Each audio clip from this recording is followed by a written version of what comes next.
Salut tout le monde, c'est Melvin, j'espère que vous allez bien. Je vous retrouve aujourd'hui pour une nouvelle vidéo dans laquelle je vais pas vous raconter deux histoires comme d'habitude, mais plusieurs. Parce que oui, mes amis, aujourd'hui on se retrouve pour que je vous raconte des témoignages que j'ai trouvés sur Reddit. C'est un format qui, je crois, vous a bien plu. La dernière fois que j'ai publié sur la chaîne, il y a 2 semaines, je crois. Et j'en profite parce que j'ai une petite question. Est-ce que vous préférez les témoignages racontés à la première personne ou plutôt que je les transforme en troisième personne? Donc au lieu que je dise je vais dans la chambre, je dis Gabriel va dans la chambre comme les threads d'horreur classiques. Je sais pas. Dites-moi ce que vous préférez, je regarderai s'il y a une majorité qui l'emporte. Bien évidemment, je ne suis pas seul aujourd'hui, je suis avec notre ami Dubus qui profite. Lui vraiment, il kiffe les histoires. En tout cas, j'espère que vous passez de très belles vacances. Il me semble que c'est les vacances, si je dis pas de bêtises. Il y aura des vidéos pendant les vacances, ne vous inquiétez pas, je ne vais pas vous oublier. Par contre, des fois, peut-être que le rythme, je vais le baisser un petit peu. Mais en tout cas, croyez-moi, vous aurez de quoi vous régaler. En tout cas, moi, je vous propose d'éteindre la lumière de là où vous trouvez. Prenez une petite boisson parce que il fait quand même un petit peu chaud. Installez-vous confortablement et on est parti pour le premier témoignage. Je vous rappelle, les témoignages sont trouvés sur Reddit, donc c'est un forum où à la base les gens écrivent en anglais. Je les ai ensuite traduits en anglais, donc si je vois qu'il y a des mots qui ne vont pas ou qui ne fonctionnent pas, eh bien, je les changerai et j'adapterai un petit peu la phrase. J'ai 24 ans et depuis un petit peu plus d'1 an, je fais des livraisons de repas le soir sur une appli pour arrondir mes fins de mois en plus de mes études. On se demande bien de quelle application il parle. Je le précise parce que ça va avoir beaucoup d'importance pour la suite. En général, je bosse de 18h à minuit, parfois un petit peu plus tard, le week-end.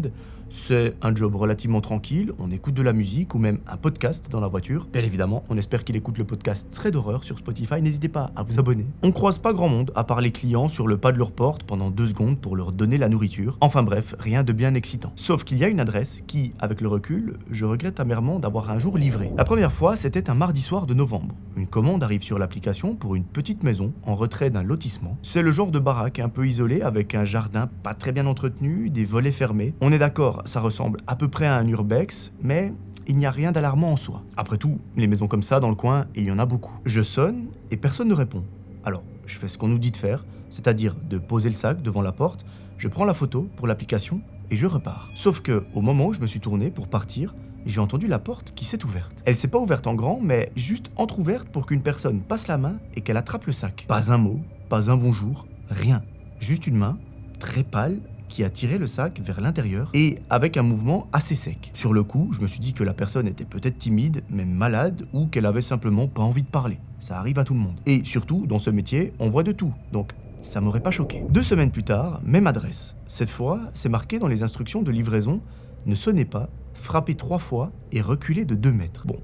Chacun ses habitudes. Je me suis dit que c'est peut-être quelqu'un d'anxieux qui avait eu une mauvaise expérience une fois avec un livreur. Ça s'entend. Arrivé devant la porte, j'ai donc frappé 3 fois, j'ai reculé, et là, la porte s'est ouverte à peine, et à nouveau, un bras assez pâle en est sorti et a tiré le sac vers l'intérieur. Cette fois, j'ai eu le temps de voir un tout petit bout du couloir qui était derrière. Il faisait complètement noir à l'intérieur alors qu'il était à peine 19h. Il n'y avait pas une seule lumière qui était allumée. Ça m'a un petit peu troublé, pour être honnête, mais je suis reparti sans trop y penser parce que, sincèrement, j'avais d'autres courses à faire et je voulais pas être en retard. Dans ce métier, et surtout sur ces applications, si on est trop en retard dans les livraisons, les gens peuvent les annuler et donc on perd de l'argent. C'est là que ça a commencé à devenir vraiment bizarre. La même adresse s'est mise à commander quasiment toutes les semaines, toujours tard le soir, souvent après 22h, et toujours avec les mêmes instructions. Ne pas sonner, frapper et reculer de 2 mètres. Un soir, j'ai même remarqué un détail qui m'a vraiment glacé le sang sans que je sache vraiment pourquoi sur le moment, mais c'était que la commande était systématiquement pour 2 personnes. 2 burgers, 2 boissons et 2 desserts. Mais le truc, c'est que c'était toujours la même main qui attrapait le sac, une main pâle avec un mouvement très sec, et ça commençait à devenir un petit peu bizarre. Un soir de décembre, dehors c'était le déluge, il pleuvait comme jamais, et j'étais très pressé de finir ma tournée. En arrivant devant la maison, j'ai remarqué que, pour la première fois, il y avait de la lumière à l'intérieur. Bon, la lumière, elle était assez faible et un petit peu orangée, et elle venait du fond du couloir. J'ai frappé mes 3 coups habituels, j'ai reculé 2 mètres comme d'habitude, sauf que cette fois, personne n'est venu.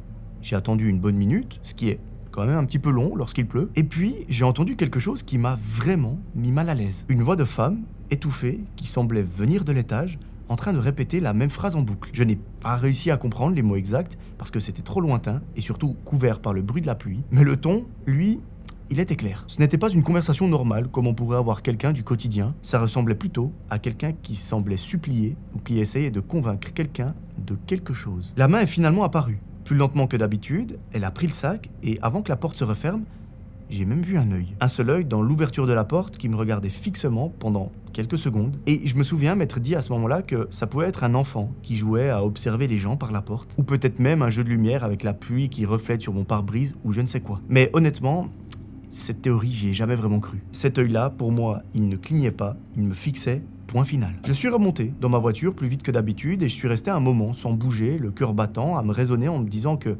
j'étais fatigué, que je travaillais trop, que mon cerveau me jouait peut-être des tours. Sauf que le lendemain, pendant ma pause, en discutant avec un collègue livreur, j'ai mentionné l'adresse sans trop y réfléchir, juste pour évacuer un petit peu le malaise que je ressentais. Lorsque j'ai mentionné cette adresse, son visage a complètement changé. Il m'a dit qu'il livrait aussi, également de temps en temps, et que depuis un mois, il avait arrêté d'y aller parce qu'un soir, en repartant, il avait entendu quelqu'un frapper contre une vitre à l'étage, et cette personne, elle a frappé très fort, comme pour attirer son attention. Le truc, c'est qu'il n'y avait à ce moment-là aucune lumière qui était allumée dans la pièce. Bon, là, ça nous a paru bizarre. On a commencé à faire des recherches sur l'adresse parce que on commençait tous les deux à se poser vraiment des questions. Et au début, rien de spécial n'est sorti, à part une annonce immobilière vieille de plusieurs années. Visiblement, elle n'a jamais été retirée parce que cette annonce, elle concernait la vente de cette même maison. Et le truc, c'est que le bien, il était toujours répertorié comme étant inoccupé. Ce détail-là, sur le coup, je l'ai pas pris au sérieux. Je me suis dit que c'était juste une annonce qui avait été oubliée sur un site, comme il en existe des millions. La dernière fois que j'ai livré à cette adresse, c'était il y a environ 3 semaines. La commande était encore pour 2 personnes,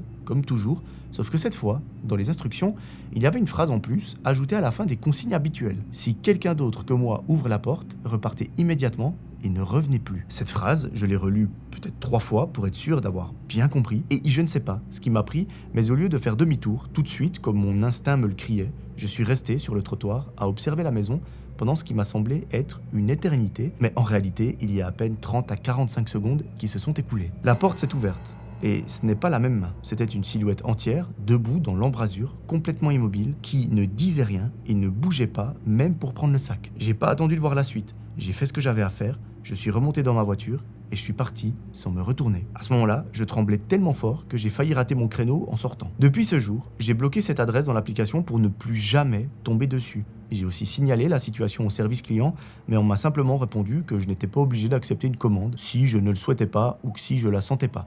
Sans plus d'explications. J'ai repensé 1 million de fois à cette histoire de, entre guillemets, 2 personnes. J'ai également repensé 1 million de fois à cette voix qui suppliait à l'étage, à cet œil qui ne clignait pas, et surtout à cette dernière phrase qui avait été ajoutée à la fin des consignes comme un avertissement très sincère. Je ne sais toujours pas, à l'heure actuelle, ce qui se passait réellement dans cette maison, ni même qui commandait vraiment ces repas, mais il y a 3 jours, en discutant avec un autre livreur du quartier que je ne connaissais pas, il m'a spontanément parlé d'une adresse à éviter absolument, et d'après ses paroles, les commandes n'ont jamais arrêté. Fin du premier témoignage, je trouve intéressant, moi j'ai une théorie par rapport à ça, parce que dans le récit, l'auteur il nous dit qu'à un moment, il y a une annonce immobilière pour cette maison, et qu'à l'heure actuelle, la maison, elle est toujours marquée comme étant inoccupée. Donc, autrement dit, il n'y a personne à l'intérieur. Peut-être, et j'imagine que c'est une bonne piste, on a affaire à un cas de squatter. Donc des gens qui ont pris possession de la maison illégalement, qui n'ont pas le droit d'être là, mais qui veulent quand même taper le Uber Eats le soir. Ça expliquerait pourquoi la personne entrouvre la porte à chaque fois, elle prend le sac et elle se barre. Maintenant, il y a quelque chose d'important dans l'histoire, et ça je suis pas sûr d'avoir des explications, ou alors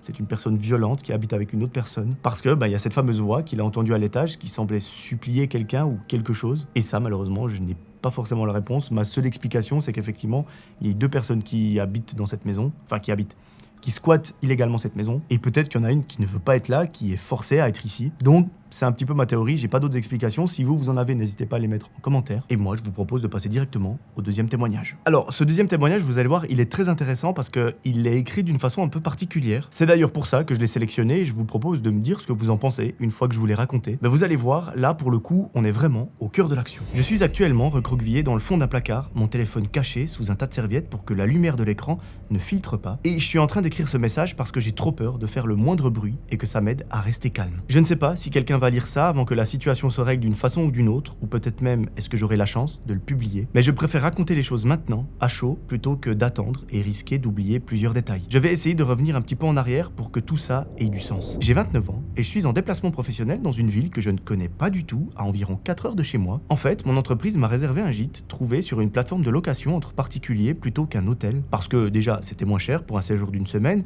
et ça change un petit peu. Le logement, c'est l'étage d'une maison individuelle avec une entrée individuelle indépendante à l'arrière qui est séparée du reste de la maison. L'hôte, c'est un homme d'une 60aine d'années, très aimable, et il m'a indiqué que cette porte, elle était toujours fermée à clé de son côté. Je suis arrivé avant hier et tout s'est très bien passé. L'hôte m'a montré les lieux rapidement, m'a laissé les clés et m'a dit de le prévenir si j'avais besoin de quoi que ce soit. La première nuit s'est déroulée sans le moindre souci. J'étais fatigué par la route et j'ai dormi comme un chat. La deuxième journée, j'étais au travail de 8h à 18h, donc je n'ai quasiment pas mis les pieds dans le logement avant le soir. C'est en rentrant hier soir que j'ai commencé à remarquer des choses qui clochaient. Mais franchement, sur le moment, rien ne m'a paru suffisamment grave pour que je m'inquiète. La porte qui sépare mon étage du reste de la maison, celle censée être toujours verrouillée, était légèrement entrouverte de quelques centimètres. Je me suis dit que l'autre était peut-être passé récupérer quelque chose dans la journée et qu'il avait simplement oublié de la refermer derrière lui. J'ai moi-même refermé la porte, j'ai vérifié qu'elle était cette fois-ci bien bloquée et je suis passé à autre chose. Ce matin, en partant travailler, j'ai remarqué que l'interrupteur qui sert à allumer la lumière du salon, eh bien, il était réglé sur une intensité très faible, comme une veilleuse. Sauf que, détail très important, cet interrupteur, je suis sûr et certaine de l'avoir éteint la veille. Encore une fois, je me suis dit que j'avais peut-être mal réglé l'interrupteur sans m'en rendre compte ou que même l'hôte avait un accès électrique commun avec mon appart pour une raison quelconque ou je ne sais quoi. Je n'ai pas creusé plus loin, j'étais pressé et je ne voulais surtout pas être en retard. C'est en rentrant ce soir que les choses ont vraiment basculé. En ouvrant la porte du logement, j'ai tout de suite senti une odeur de cigarette, alors que je ne fume pas et que l'annonce précisait clairement que c'était un logement non fumeur et qu'aucune exception ne pouvait être faite. L'odeur était fraîche. Pas du tout celle d'un mégot oublié depuis quelques jours. Je suis resté là, un instant, sur le pas de la porte, hésitante avant de me convaincre que ça venait peut-être d'une fenêtre du voisinage qui était restée ouverte à quelque part. J'ai posé mes affaires, je me suis servi un verre d'eau et j'ai voulu aller prendre une douche pour me détendre après ma journée. C'est en entrant dans la salle de bain que j'ai vu le vrai premier signal d'alarme. La serviette que j'avais utilisée le matin, que j'avais laissée plier sur le bord de la baignoire, était accrochée à la barre, encore légèrement humide, comme si quelqu'un venait de s'en servir. Je me souviens très précisément l'avoir laissé plier parce que c'est une habitude chez moi. Je plie toujours mes serviettes et toujours de la même façon. Là, pour être honnête, mon cœur a commencé à battre plus vite. J'ai fait le tour rapide du logement, toutes les pièces, en essayant de garder mon calme, et rien ne semblait manquer. Rien n'était visiblement déplacé, à part ce détail. J'ai vérifié la fameuse porte de communication avec le reste de la maison. Elle était fermée, verrouillée, exactement comme je l'avais laissée. Tout ça, ça rendait la situation encore plus incompréhensible, puisqu'en théorie, personne d'autre n'a de clé de mon côté du logement. J'ai appelé l'hôte de la façon la plus calme possible, simplement pour lui demander s'il était passé dans la journée pour une raison ou une autre. Peut-être qu'il y avait un problème de plomberie, une intervention quelconque, et à ma plus grande surprise, il m'a répondu que non, qu'il n'avait pas mis les pieds de mon côté depuis mon arrivée, et il a eu l'air sincèrement surpris par ma question, presque inquiet pour moi. Il m'a proposé de venir vérifier lui-même si je le souhaitais.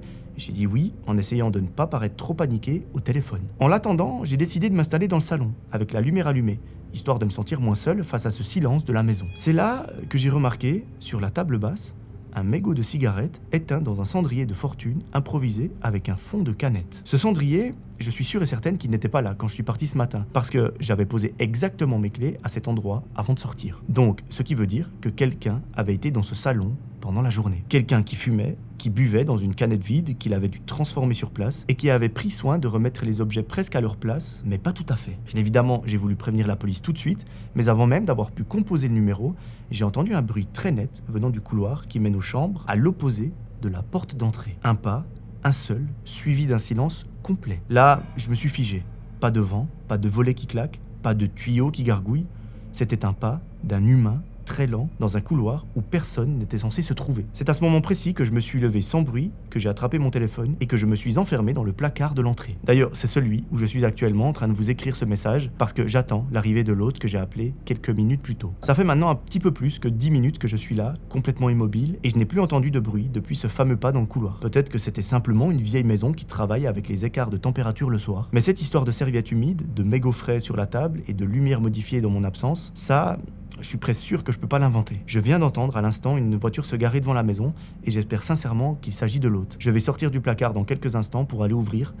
Souhaitez-moi bonne chance. Bon, je rajoute ce dernier paragraphe le lendemain matin, une fois rentré chez moi, la tête reposée, parce que je voulais terminer cette histoire correctement. L'hôte est bien arrivé cette nuit-là, il a fait le tour complet de la maison et du logement avec moi, sans rien trouver d'anormal. Aucune trace d'intrusion, aucune fenêtre forcée, rien. Il m'a proposé de dormir dans la maison principale pour le reste de mon séjour, ce que j'ai accepté sans hésiter une seule seconde. Il n'a jamais réussi à m'expliquer pourquoi la porte était entrouverte, pourquoi la lumière était tamisée, pourquoi est-ce que ma serviette était humide et pourquoi est-ce qu'il y avait un mégot dans le cendrier de fortune qui était sur la table. Ce matin, en repartant, j'ai croisé une voisine dans la rue en train de sortir ses poubelles et je lui ai demandé, presque par curiosité désespérée, si elle avait remarqué quelque chose d'inhabituel autour de la maison ces derniers jours. Elle m'a répondu, sans même hésiter, qu'elle avait vu de la lumière allumée à l'étage plusieurs soirs de suite le mois dernier, alors que le logement était censé être inoccupé entre 2 locations. Je n'ai malheureusement pas eu le courage de lui demander combien de fois exactement elle avait vu cette lumière. Deuxième témoignage terminé. Pour moi, j'ai à nouveau une petite théorie, je sais pas cette fois si c'est la bonne. Est-ce que le propriétaire, il ne joue pas un rôle? Est-ce qu'il n'est pas en mode « je vous comprends, j'arrive pas à expliquer pourquoi », puis en fait, peut-être qu'il sous-loue l'appartement à quelqu'un d'autre en même temps. Ça arrive, hein, des fois des gens qui veulent se faire beaucoup d'argent, ils louent le même appartement à 2 personnes différentes. Imaginez que elle travaille le matin, l'autre il travaille le soir, ben forcément, il y a peu de chances qu'ils se croisent. D'ailleurs, on avait eu une histoire, je crois, sur la chaîne où il y avait, sauf erreur, c'était un Airbnb ou quelque chose comme ça, où le propriétaire en fait avait loué volontairement le même Airbnb à 2 personnes en espérant qu'une des deux ne vienne jamais. Après, peut-être que le propriétaire n'a rien à voir là-dedans, peut-être que c'est autre chose, quelqu'un qui a trouvé une trappe, un endroit ou je ne sais quoi. C'est un petit peu ma théorie, si vous en avez d'autres, n'hésitez pas à les partager en commentaire, c'est fait pour ça, ce genre de vidéo. Et d'ailleurs, je trouve vraiment cool parce que sur la dernière vidéo Reddit, enfin, entre guillemets la seule que j'ai faite sur la chaîne, vous avez été beaucoup à me donner une théorie pour l'histoire du chien, comme quoi le nom du chien pouvait être écrit sur la plaquette. Et en soi, c'est très simple comme théorie, mais c'est un truc que je pense pas forcément quand je raconte l'histoire. Donc je trouve les vidéos vraiment cool pour ça. En attendant, on est parti pour le 3e témoignage. Il y a environ 2 mois, je suis allé à un vide-grenier qui était organisé dans le parking d'un centre commercial près de chez moi, et c'était un petit peu par ennui, plus que par réel besoin. Je collectionne les vieux appareils photo depuis quelques années, pas des trucs de valeur, simplement des petits compacts numériques du début des années 2000. Vous savez,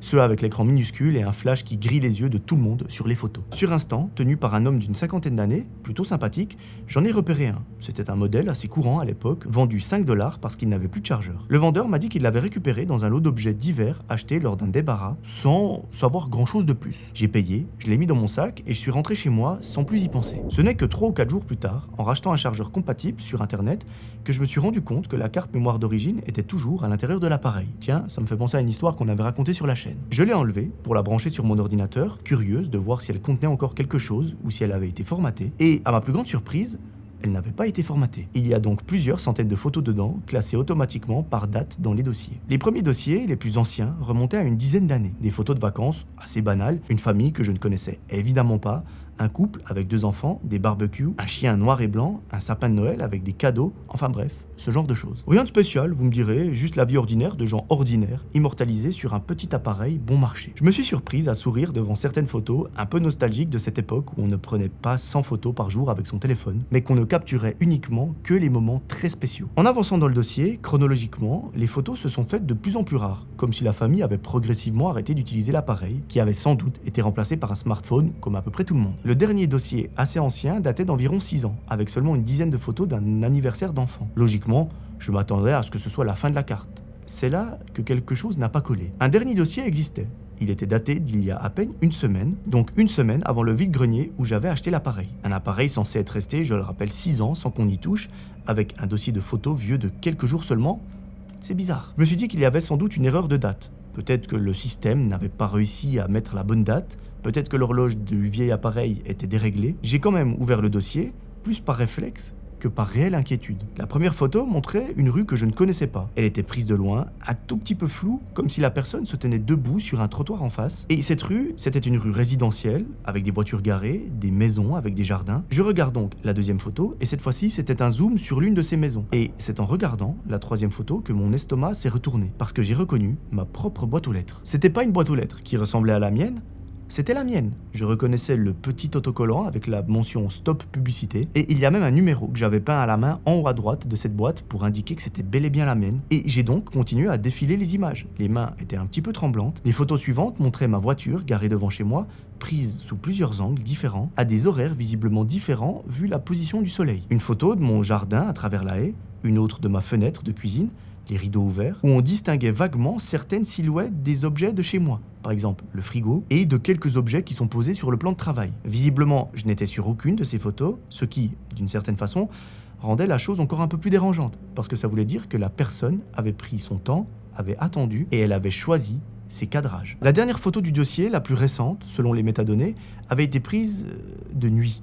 On y voyait ma fenêtre de chambre, à l'étage, avec la lumière intérieure allumée et mes rideaux légèrement entrouverts, juste assez pour laisser passer un ray de lumière. Et cette photo, elle était datée de la veille de mon achat au vide-grenier. Ce qui signifiait, si les métadonnées étaient exactes, que quelqu'un s'était tenu devant chez moi, la nuit, à photographier ma chambre, exactement un jour avant que cet appareil se retrouve sur un stand à 5 $, à quelques kilomètres de là. Je suis resté un long moment devant mon écran sans savoir quoi faire de cette information, en essayant de me convaincre qu'il y avait forcément une explication rationnelle. Peut-être que le vendeur du vide-grenier m'a observé depuis un moment sans que je le sache, peut-être que l'appareil appartenait à quelqu'un de mon entourage, proche que je n'avais pas identifié sur les anciennes photos, peut-être même une coïncidence complètement folle où un appareil vendu au hasard finit justement entre les mains de la personne qu'il photographiait sans le vouloir. Mais plus j'y repensais, moins la coïncidence me paraissait plausible. J'ai contacté les organisateurs du vide-grenier pour essayer de retrouver les coordonnées du vendeur, en expliquant vaguement que j'avais eu un souci avec un objet acheté. Ils m'ont répondu que malheureusement les stands n'étaient pas enregistrés au nom de quelqu'un pour ce genre de petits événements de quartier, que en gros n'importe qui pouvait payer sa place en liquide le matin même, poser sa tente, sans même laisser le moindre nom. Impossible donc de remonter jusqu'à lui par ce biais. Je suis quand même allé déposer une main courante au commissariat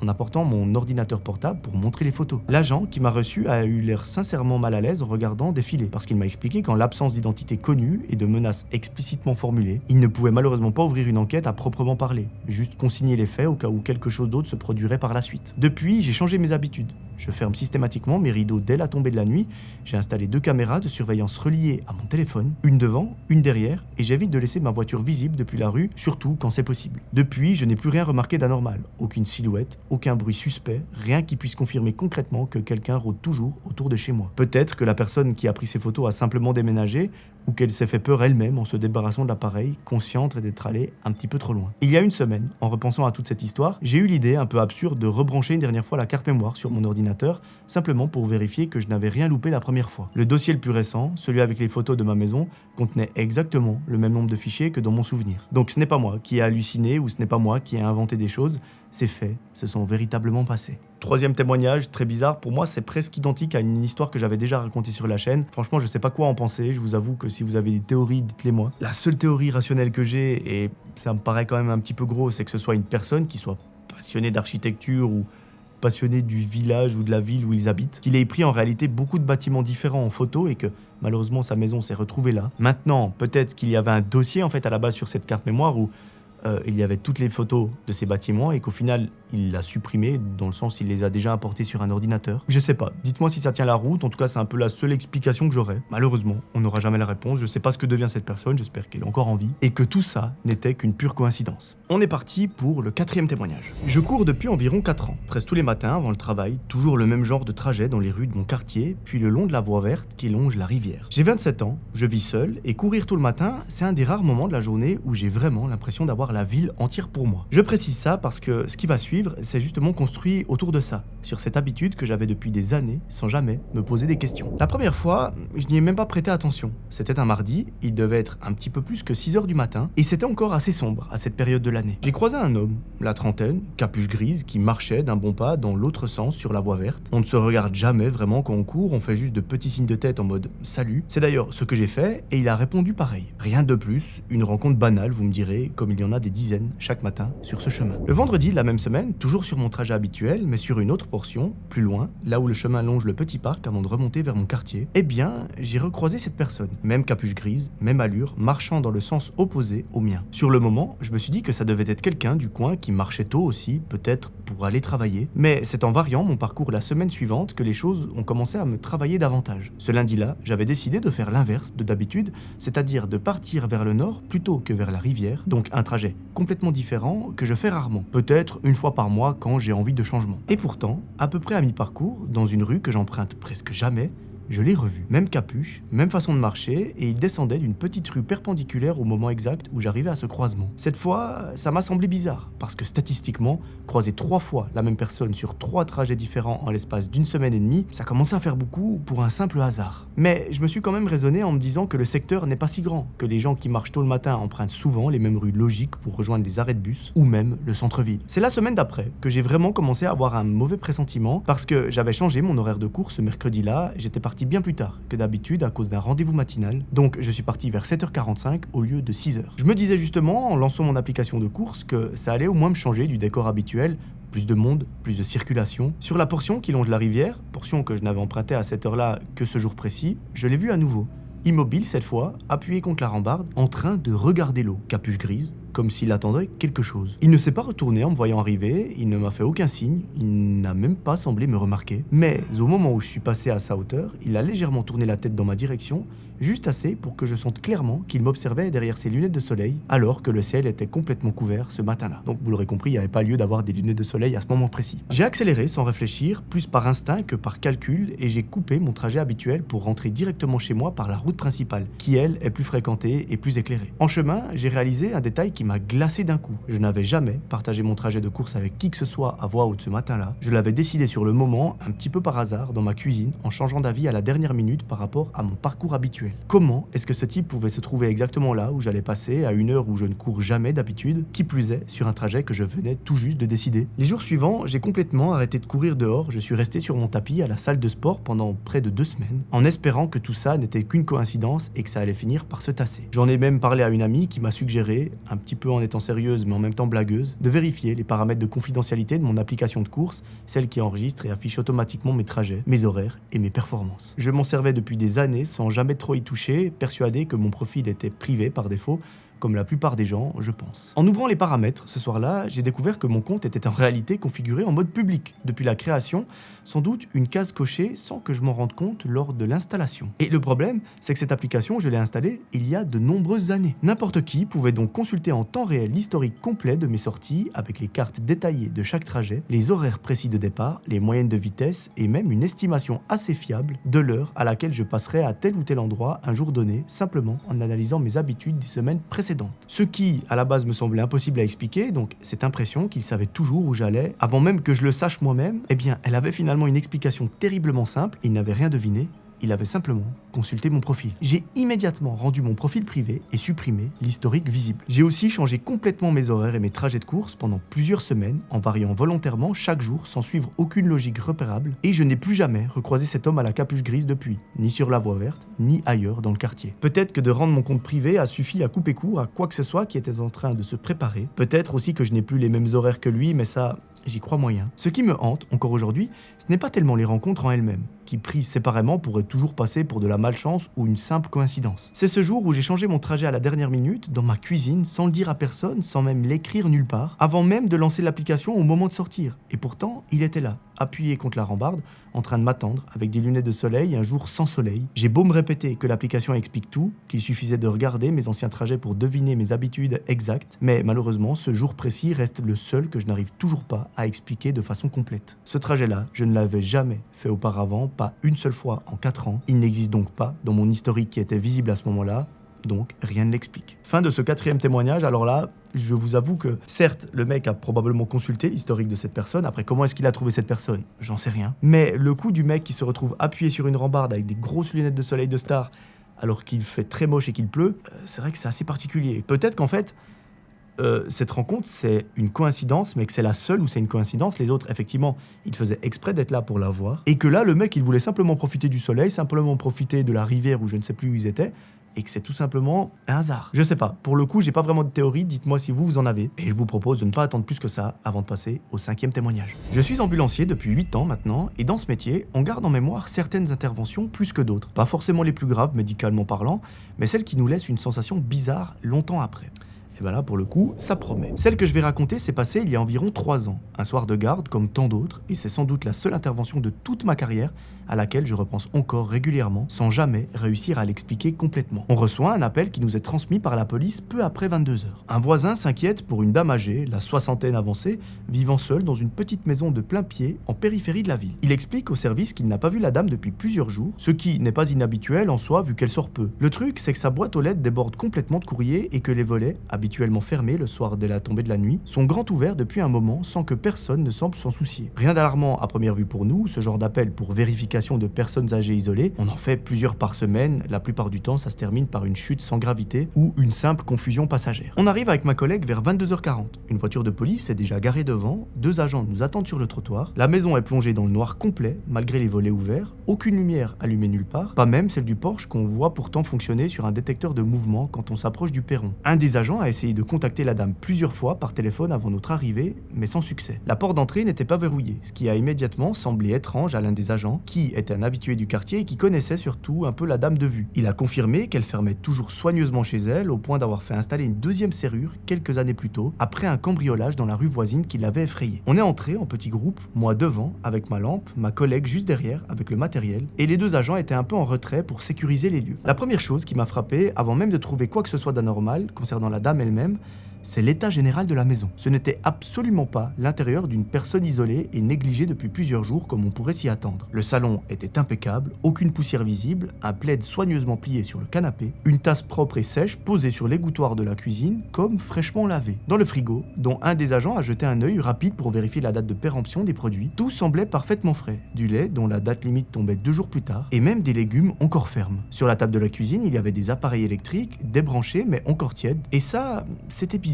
On a fini par trouver la dame dans sa chambre, au fond du couloir, allongée sur son lit. Elle était sous sa couette, comme pour dormir. Sans rentrer dans les détails médicaux, qui ne regardent que nous et les autorités, je peux juste dire que d'après nos constatations sur place, confirmées ensuite par un médecin légiste, son décès remontait à plusieurs jours déjà, probablement une petite semaine. Visiblement, c'était une mort naturelle, rien de violent, rien de suspect de ce côté-là selon l'enquête qui a suivi. C'est là que le vrai malaise a commencé à s'installer chez tout le monde dans la pièce, sans qu'on ait besoin de se dire à haute voix. Une personne décédée depuis près d'une semaine, dans une maison où le lait n'était pas périmé, les légumes étaient encore fermes, et les appareils électriques encore tièdes, eh bien, vous êtes d'accord, c'est un petit peu bizarre. Soit nos estimations de délai étaient largement fausses, ce que le légiste a formellement écarté par la suite avec une marge d'erreur très réduite, soit quelqu'un avait continué à vivre normalement dans cette maison après le décès de la dame. Cette personne n'a jamais prévenu qui que ce soit, et ça voudrait dire qu'elle a maintenu une routine quotidienne aussi banale que faire la vaisselle ou préparer un repas, pendant qu'un corps reposait à côté, dans la chambre du fond. L'enquête qui a suivi n'a jamais permis d'identifier clairement qui avait pu faire ça, ni pourquoi. Cette dame, visiblement, vivait officiellement seule depuis le décès de son mari plusieurs années plus tôt, sans enfant, avec très peu de visites régulières d'après le voisinage. Aucune empreinte exploitable n'a été retrouvée en dehors de celle de la victime elle-même, aucun signe d'effraction, aucune trace de vol non plus, absolument rien ne manquait apparemment dans la maison d'après les quelques proches contactés. Le dossier, d'après ce que des agents présents ce soir-là m'ont confié, a fini classé sans suite, faute d'éléments exploitables, ce qui, pour être honnête, ne m'a jamais paru être une vraie conclusion. Ce qui me travaille encore aujourd'hui, ce n'est pas tellement l'idée que quelqu'un ait pu rester dans cette maison après la mort de cette femme, aussi dérangeant que ça puisse être. C'est un détail beaucoup plus petit, presque anodin, que je n'ai jamais mentionné dans mon rapport officiel parce qu'il me semblait pas rentrer dans le cadre de ce qu'on nous demande de constater, et surtout parce que sur le moment, je n'y ai pas prêté une attention particulière, parce que j'étais occupé par le reste. En sortant de la chambre, ce soir-là, j'ai remarqué, posé sur une table de nuit à côté du lit, un second verre d'eau, à moitié rempli, à côté de celui de la dame elle-même, qui était complètement vide et sec. 2 verres, 2 côtés du lit, comme si quelqu'un d'autre avait pris l'habitude de dormir là, de ce côté-là précisément, pendant que le corps de cette femme reposait de l'autre côté, sous la même couette, pendant plusieurs nuits. 3 mois après cette intervention, j'ai reçu au centre de secours où je travaille une carte postale sans expéditeur, glissée directement dans mon casier personnel plutôt que dans le courrier général du service, ce qui suppose que quelqu'un connaissait précisément mon nom et mon lieu d'affectation. Elle représentait une image banale au bord de la mer, sans texte au dos, juste mon prénom, écrit à la main, sans mon nom de famille, avec une écriture soignée, très appliquée, et je n'ai jamais réussi à savoir qui me l'avait envoyée, ni pourquoi, ni même si elle avait un quelconque rapport avec cette intervention. Le truc, c'est que je n'ai jamais reçu de telle carte avant, ni même après cette intervention, et je n'ai jamais réussi à me convaincre complètement que ce soit une coïncidence. Là, j'avoue que c'est particulier, on peut peut-être avoir affaire à un squatter, comme dans le premier témoignage, je crois. Après, c'est un squatter très glauque, parce que je vous avoue, quand vous avez un cadavre à côté de vous, c'est bizarre. Il y a un truc, alors après je suis pas spécialiste de nouveau, je suis pas médecin légiste ou je ne sais quoi. De mémoire, dans le témoignage, on dit que la personne est probablement décédée il y a une petite semaine, donc autrement dit 7 jours. Je ne sais pas, et c'est là où il me faut votre avis, parce que peut-être je dis des bêtises, mais je ne sais pas quand commence la décomposition d'un corps. Il me semble que c'est au bout de quelques jours, donc j'imagine qu'au bout de 7 jours, ça commence gentiment à sentir mauvais et à être un petit peu bizarre. Mais en même temps, non, parce que c'est des professionnels qui assurent avoir vérifier que la personne est bel et bien décédée il y a 7 jours. Est-ce que potentiellement, c'est les gens, donc la personne qui raconte le témoignage, le médecin légiste, etc., qui se sont trompés sur la date du décès et qu'en réalité elle est décédée il y a 2 jours? Parce que si elle était décédée il y a 7 jours, ça serait une catastrophe dans l'appartement, ça puerait, il y aurait des mouches, etc. Je sais pas comment ça se passe. Peut-être que je dis d'énormes bêtises, mais en tout cas, n'hésitez pas à me corriger dans les commentaires et à me donner votre avis. Voilà, on est déjà arrivé au dernier témoignage, je vous propose de vous réinstaller confortablement, écoutez-le bien parce qu'il est particulier. Enfin, c'est un témoignage classique, mais vous allez voir, pour moi, il est assez flippant. J'espère que ça va vous plaire. Je travaille comme opératrice dans un centre de réception d'appels d'urgence depuis un peu plus de 2 ans. Je précise tout de suite que je ne donnerai pas le nom exact du service ni de la ville, par simple prudence professionnelle, mais le principe reste le même partout. On reçoit des appels, on évalue la situation en quelques secondes et on envoie les secours adaptés pendant que l'appelant reste en ligne avec nous. En gros, vous l'aurez compris, c'est un centre d'urgence. On est formé à garder un ton calme quoi qu'il arrive, même quand ce qu'on entend de l'autre côté ne l'est absolument pas. Ce soir-là, un mercredi de novembre, j'étais de garde pendant la nuit de 22h à 6h du matin. C'était une rotation plutôt tranquille jusque-là, surtout des appels classiques, un accrochage de voiture, une dispute de voisinage, enfin bref, rien de spécial. L'appel est arrivé vers 2h du matin. Je me souviens de l'heure très précisément parce que je l'ai regardé par réflexe au moment où j'ai décroché, comme je le fais un peu à chaque appel. Sur mon écran, le numéro s'est affiché comme masqué, ce qui arrive de temps en temps, rien d'inhabituel en soi. J'ai décroché avec ma phrase que je dis tout le temps, en demandant la nature de l'urgence, et là, il n'y a aucune réponse immédiate, juste un silence, mais pas un silence de ligne coupée. Parce que croyez-moi, on entend une différence lorsque la ligne est coupée, donc personne ne répond, et quand il y a quelqu'un qui ne répond volontairement pas, donc lorsqu'il y a un silence. Là, j'entendais clairement quelqu'un respirer, doucement, de façon irrégulière, comme quelqu'un qui essaye de ne pas faire de bruit tout en étant essoufflé. Bon, j'ai répété ma question en gardant le ton neutre qu'on nous apprend à garder justement pour ce genre de situation, et après une dizaine de secondes, une voix de femme a fini par murmurer tellement bas que j'ai dû monter le volume de mon casque au maximum pour comprendre, et elle a dit une phrase que je n'ai jamais oubliée depuis. Cette phrase, c'était mot pour mot: « Il faut que quelqu'un vienne, mais ne faites pas de bruit en arrivant, s'il vous plaît. Il est encore dans la maison. » Alors, on est formé à obtenir une adresse le plus vite possible, avant même les détails de la situation, parce que c'est l'information qui permet de déclencher l'envoi des secours pendant qu'on continue de parler à la personne. Je lui ai donc demandé son adresse, toujours à voix basse pour m'adapter à elle, en lui expliquant que j'allais envoyer une patrouille immédiatement. Elle a hésité, sa respiration s'est accélérée encore un peu, et elle a fini par donner une adresse complète avec le nom de la rue et le numéro. Le problème, c'est que cette adresse, je l'ai reconnue immédiatement. Je n'ai même pas eu besoin de vérifier quoi que ce soit sur mon écran parce que cette adresse, c'est celle où j'habite. Sur le coup, j'ai cru avoir mal compris, ou qu'elle s'était trompée de rue par erreur ou par panique parce qu'il y a des rues qui portent à peu près le même nom. Et surtout, ça peut arriver dans ce genre de situation où les gens sont complètement paniqués. Je lui ai fait répéter en lui demandant d'épeler le nom de la rue lettre par lettre, ce qu'on fait normalement pour éviter toute confusion, et elle l'a fait toujours dans ce même murmure assez tendu. Et le problème, c'est que c'était bel et bien mon adresse avec le bon numéro, celui que je n'ai jamais communiqué publiquement à nulle part, ni sur les réseaux, ni ailleurs. Donc en gros, il y avait simplement ma famille proche, mon employeur et mes amis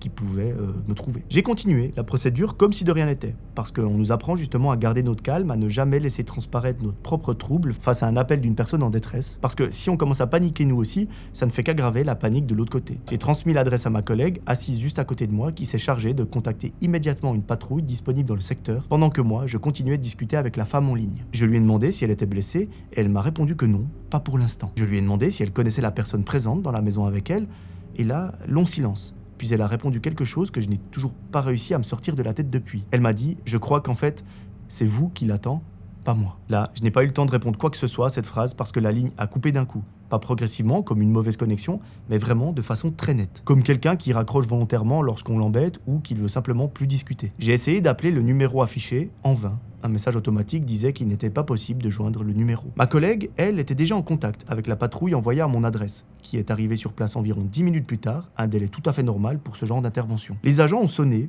ont fait le tour extérieur du bâtiment avec leurs lampes, ont vérifié qu'aucune fenêtre n'était forcée ni ouverte, et ils ont même réussi à joindre mon propriétaire par téléphone pour avoir l'autorisation d'entrer par précaution, vu la gravité potentielle de l'appel initial. Alors, pour le coup, je sais pas ce que ça veut dire entrer par précaution, peut-être que c'est entrer par effraction, je sais pas. À l'intérieur, il n'y a rien. Aucune personne, aucune trace d'effraction. J'étais bien évidemment moi-même au travail à ce moment précis, et d'après le rapport, l'appartement était parfaitement en ordre. J'ai fini mon service à 6h du matin, comme prévu, en tremblant légèrement, parce que je vous avoue que la situation était très bizarre. Ensuite, je suis rentré chez moi en plein jour, ce qui m'a un petit peu rassuré, et tout semblait parfaitement normal. Exactement comme je l'avais laissé avant de partir pour mon travail. Je n'ai rien trouvé d'anormal, aucune trace de passage, Rien du tout. L'enquête interne sur cet appel, parce qu'on en ouvre systématiquement une quand l'appel se termine sans intervention concluante, eh bien, elle n'a jamais permis de retracer l'origine exacte de la ligne. Le numéro transitait apparemment par un serveur qui était utilisé habituellement pour des appels internationaux qui sont reroutés, ce qui rend la localisation d'origine quasiment impossible. Officiellement, l'appel a été classé comme canular ou erreur, une hypothèse que je serais bien contente de pouvoir accepter complètement si elle ne concernait pas mon propre domicile. Alors là, pour le coup, mes amis, je peux que miser sur un canular, mais en même temps, qui pourrait être à l'origine de ça? Peut-être que, vous savez, peut-être qu'il y a des amis qui s'amusent à faire des canulars comme ça, et au final, c'est des gens qui sont très proches de vous. Ils pensent, enfin, peut-être qu'ils trouvent ça drôle, au final, ça l'est pas du tout. C'est un peu la seule explication que j'ai, parce que, déjà, qui était cette femme qui a appelé? Mais en même temps, je me dis, si c'était une personne qu'elle connaissait, peut-être qu'elle aurait sûrement même qu'elle aurait reconnu le ton ou la voix. Ou alors, on va plus loin, c'est une personne qu'elle connaît qui a demandé à une de ses connaissances de faire une blague, enfin...